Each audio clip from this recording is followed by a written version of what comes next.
Class 9 नवंबर की दूसरी कविता वाक का अध्ययन करेंगे। इसलिए सबसे पहले हम और आप उस काव्य को लिखने वाली कवियत्री का जीवन परिचय जान लें। तो ध्यानपूर्वक सुने। संत कवयित्री ललद्यत का जन्म सन 1320 के लगभग कश्मीर के पामपोर के सिमपुरा गांव में हुआ था। ये कश्मीरी भाषा की लोकप्रिय कवयित्री हैं। इन्हें विभिन्न नामों से जाना जाता है, लला, ललेश्वरी, लला रिफा आदि। इनको अलग अलग नामों से कश्मीर वाले लोग पुकारते हैं। हालांकि ये मध्यकाल की कवित्री थीं, भक्तिकालीन कवित्री। इनकी जितनी भी रचनाएं हैं सभी जो हैं सो कश्मीरी भाषा में लिखी हुई हैं। इसका रूपांतरण, इसका अनुवाद मीराकांत ने किया है। इनका देहांत सन 1391 में हुआ था। ललद्यत ने अपनी रचनाओं में जनता की सरल भाषा का प्रयोग किया है। सरल भाषा का मतलब जिसको आम लोग भी अध्ययन कर सकें, जान सकें, पढ़ कर समझ सकें। इसी कारण इनकी रचनाएं अनेक वर्षों से कश्मीरी लोगों की स्मृति और वाणी में आज भी ताज़ा है। यानी इतनी पुरानी कवित्री होते हुए भी कितनी ये प्रसिद्ध थीं, है ना। इसी के कारण इनको आज भी लोग उसी तरह से याद करती हैं। सबकी वाणी में इनकी ये पंक्तियाँ आज गाई जाती हैं। इन्हें आधुनिक कश्मीरी भाषा का प्रमुख स्तंभ भी माना जाता है। जैसा कि मैं पहले आपको बतला चुका हूँ, जिस तरह हिंदी में भक्तिकालीन कवियों के दोहे, पद, चौपाइयाँ और सवैये प्रसिद्ध हैं, उसी तरह ललद्यत की वाक प्रसिद्ध है। अर्थात वाक एक छंद है। जिस तरह से कबीर जो है पद, साखी, दोहा, शबद आदि का प्रयोग किए हैं अपनी कविता के लिए, उसी तरह ललद्यत भी वाक अपनी कविता को बोले हैं। ये पद की तरह 4 पंक्तियों का है। इन्होंने धार्मिक आडंबरों का विरोध किया है। इनका स्पष्ट मानना है कि प्रेम के सहारे ही ईश्वर की प्राप्ति हो सकती है। जैसा कबीर का विचार था, उस कबीर के साथ इनके विचार भी मिलते हैं। इन्होंने अपने वाकों के जरिए जाति और धर्म की संकीर्णताओं को त्याग कर भक्ति के ऐसे रास्ते पर चलने को कहा है जो जीवन से जुड़ा है। इसी तरह कबीर ने भी अपने विचारों को रखा है। दुनिया में आपका कर्म से ही आपको ईश्वर की प्राप्ति होती है। जाति प्रथा समाज में हम और आपको खोखला बनाने का एक तरीका है ना।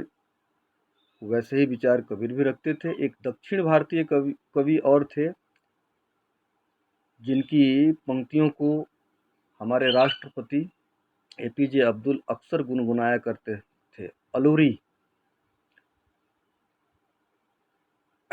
तो ये हुआ कवि परिचय। इनके 4 वाक हैं, 4-4 पंक्तियों का। तो पहला वाक को ध्यान से सुनिए। रस्सी कच्चे धागे की खींच रही मैं नाव, जाने कब सुन मेरी पुकार, करे देव भवसागर पार, पानी टपके कच्चे सकोरे, व्यर्थ प्रयास हो रहे मेरे, जी में उठती रह रहा हूँ, घर जाने की चाह है घेरे। ये पहला वाक है। अब आप देखिए, इसमें एक जगह पर भवसागर आया है। भवसागर का अर्थ होता है यह संसार। ऐसे सांसारिक सागरों को हम लोग जानते हैं। हम लोग 7 सागर कहते हैं कि 7 सागर के उस पार, जिसको कि हम लोग यूरोपीय देश के रूप में जानते हैं, वहाँ वे सागर। लेकिन उन सागरों से भी सबसे अधिक गहरा यह सागर है, संसार रूपी सागर। इसमें कितनी कठिनाइयाँ हैं, कितने रंग रूप हैं इसके। मनुष्य, ज्ञानी मनुष्य इसको जानता है। दूसरा शब्द है इसमें सकोरे। सकोरे का अर्थ होता है मिट्टी के पात्र, अर्थात मिट्टी टूटने वाले होते हैं। जिंदगी भी हमारा टूटने वाला होता है, कमज़ोर होता है। इसलिए तुलना किया गया है हमारे जीवन को सकोरे से अर्थात मिट्टी से। हुक, हुक का अर्थ है तड़प या वेदना। कवियत्री जो है ईश्वर का दरबार जाने के लिए उसके हृदय में एक तरह की तड़प है, वेदना है। आइए अब इसके अर्थ को हम लोग जाने। वाक में कवियत्री ललद्यद ने परमात्मा प्राप्ति के विभिन्न प्रयासों की चर्चा की है। वह इन सब प्रयासों में असफल हुए हैं क्योंकि उनको लगता है कि ईश्वर को लिए हम जितने भी तरह के विधान कर रहे हैं सब कमज़ोर हैं। कवियत्री अपनी जीवन नैया को कच्चे धागे से बनी रस्सी से खींचने का प्रयास कर रही हैं। अर्थात जैसा कि मैं आपको इसके पूर्व कहा कि हमारा जीवन भी एक कच्चे रस्सी यानी कि धागे के समान है, इसलिए कवियत्री ऐसा कहती हैं। पता नहीं ईश्वर उनकी पुकार को कब सुनेंगे और उन्हें इस भवसागर से पार करेंगे, अर्थात उन्हें कब मुक्ति प्रदान करेंगे। सांसारिक मोह माया से कवियत्री परेशान है, इसलिए ईश्वर प्राप्ति की ओर अपना मन को अग्रसर करती हैं। वो मुक्ति पाना चाहती हैं। सकोरे कच्ची मिट्टी के बने होते हैं, जैसा कि मैं आपको कहा। सकोरे अर्थात मिट्टी। जीवन भी बहुत कम क्षण का होता है, इसलिए कवियत्री ऐसा कहती हैं, जो थोड़ी सी ठेस लगने पर टूट जाते हैं। जीवन के साथ भी ऐसा ही है। ईश्वर को पाने के लिए सभी प्रयास कच्ची मिट्टी की तरह कमज़ोर साबित हुए हैं। कवियत्री जो भी प्रयास करती है कुछ न कुछ बाधाएं मन में आ जाती हैं, इसलिए इस तरह की बात कहती हैं वो। इसलिए कवियत्री ने उन प्रयासों को कच्चे सकोरे कहा है। वह माया मोह के जाल में फंसी हैं, अर्थात यह संसार जो है हम और आपको माया मोह में अपने आप को बांधे रहता है। कबीर भी माया मोह की चर्चा अपने पद में, अपने साखी में किए हैं। अर्थात माया को खरहा का सिंह कहा जाता है, खरगोश का सिंह। उनके प्रयास स्वाभाविक रूप से कमज़ोर हैं। वह क्षणभंगुर प्रयासों से ईश्वर को पाना चाहते हैं। अर्थात जो भी प्रयास कवियत्री कर रही हैं उनके विचारों से वह कमज़ोर लगता है, स्वाभाविक है। सांसारिक प्रयास अस्थायी नहीं होते, अर्थात इस संसार में कुछ भी अस्थायी नहीं है। उनके सारे प्रयास बेकार सिद्ध हो रहे हैं। नासवान और कमज़ोर सहारे के बल पर ईश्वर प्राप्ति कैसे हो सकती है। अर्थात यह जीवन हमारा इतना कमज़ोर है, कब टूट जाए। जो भी हम इस सांसारिक विधान से हम ईश्वर को प्राप्त करना चाहते हैं उन पर उनको भरोसा नहीं होता है, इसलिए इसको नासवान कहती हैं। ये सहारे व्यक्ति को सांसारिक माया मोह के जाल में उलझाने वाले हैं। जी हाँ, अर्थात जो कुछ भी हम यहाँ करते हैं, पूजा पाठ भी हम करते हैं, तो एक ढकोसला, एक पाखंड की तरह उनको लगता है, क्योंकि ये माया मोह वाली दुनिया है। कवियत्री को ऐसा एकदम हृदय से उनको महसूस है कि ईश्वर को पाने के लिए बहुत बड़ी त्याग की जरूरत पड़ती है। कवियत्री सांसारिक भाव बाधाओं से छुटकारा पाकर ईश्वर को पाना चाहती हैं। अर्थात इस संसार में वो जी चुकी हैं, उब चुकी हैं इस जीवन से, इसलिए इस भवसागर से वह किसी न किसी रूप में पार पाना चाहती हैं। परंतु मोक्ष प्राप्ति के सभी मार्ग अवरुद्ध हो जाते हैं। कवियत्री जितना भी प्रयास करती है, रास्ता बिल्कुल अवरुद्ध जान पड़ता है। रह रह कर उनके मन में मोक्ष प्राप्ति की हुक उठती है।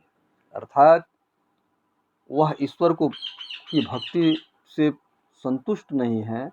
कैसे भक्ति किया जाए, उनके मन में ईश्वर को पाने की एक तड़प है, एक हुक है। अब देखिए, इसमें कवियत्री जो है अपने वाक में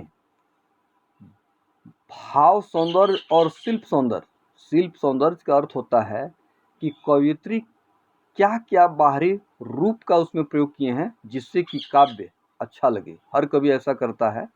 तो इनका शिल्प यानी कि बाह्य सौंदर्य जिसको ये अपने काव्य में रखे हैं, उसके अनुसार हम और आप व्याख्या करते हैं। व्याख्या में भी आपको शिल्प सौंदर्य और भाव सौंदर्य लिखने के लिए आता है।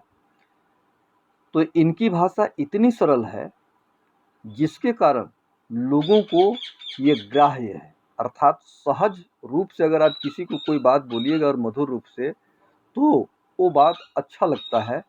इसीलिए कवयित्री की ये पंक्तियाँ गेय हैं। सभी व्यक्ति कश्मीर में लोग इनकी पंक्तियों को हमेशा गुनगुनाते रहते हैं। दूसरी बात है, इसमें प्रतीकात्मक अर्थात प्रतीक भाषा का प्रयोग किया गया है। उदाहरण के तौर पर रस्सी मानव जीवन का प्रतीक है। घर अर्थात कौन सा घर? परलोक, ईश्वर का को जहाँ हम प्राप्त करेंगे। नाव मानव देह का प्रतीक है, अर्थात उसी नाव से हम भवसागर को पार करें।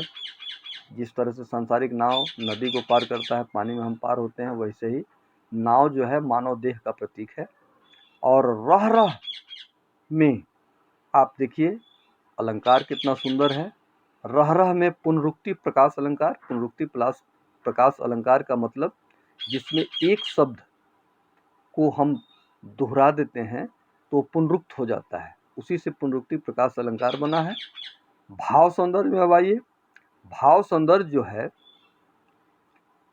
उसमें कवयित्री का कहने का मूल भाव क्या है, यही भाव सौंदर्य है। भाव हम और आप भी प्रयोग करते हैं। भाव आंतरिक, उसमें कौन सा गूढ़ बात कवयित्री कहना चाहती हैं, यही भाव कहलाता है।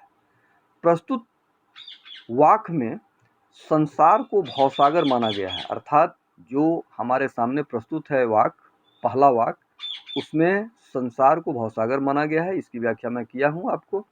और जीवन को नाव के समान, यह जीवन नदी में चलने वाला सांसारिक नाव की तरह समझती हैं। लेकिन कवयित्री आत्मा की यह इच्छा होती है कि वह अपने प्रियतम के घर जल्दी से जल्दी जाए। ऐसी कवयित्री, चूँकि भक्त हृदय है, हर भक्त कवि जो है अपने आराध्य को इसी तरह चाहता है, लेकिन मुक्ति के सभी प्रयास निरर्थक सिद्ध हो रहे हैं। कवयित्री जो चाह रही है कि किसी तरह हम मुक्ति को प्राप्त कर लें, लेकिन जितना भी प्रयास लगाती है, जितना भी जुगत लगाती है, उनको वह प्रयास निरर्थक लगता है। धन्यवाद।